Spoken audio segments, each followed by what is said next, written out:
Sean bienvenidos a un nuevo video tutorial. Hoy vamos a aprender a entonar la alabanza Kuyaj Taita Diusha del himnario 1 número 96. La letra y los acordes de esta alabanza pueden encontrar en la descripción de este video para que lo puedan descargar y sea más fácil su aprendizaje. Esta alabanza está en la tonalidad de mi menor y empezamos después de la intro.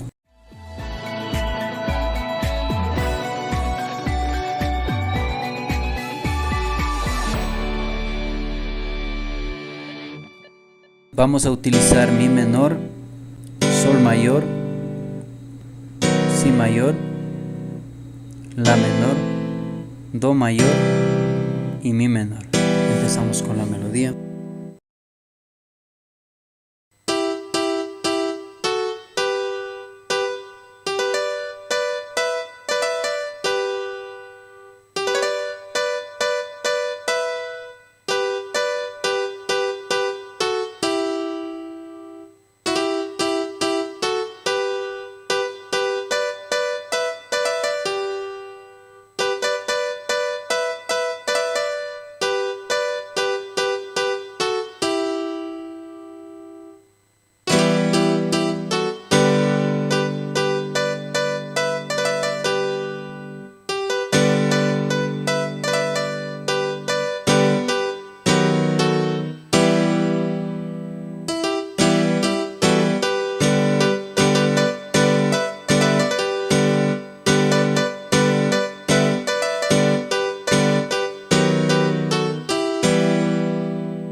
Si llegaste hasta esta parte del video, puedes suscribirte al canal para que no te pierdas ningún otro video tutorial. También puedes dejar un comentario del tutorial que quieras aprender y lo subiré en mi próximo video. A continuación, una demostración de esta alabanza.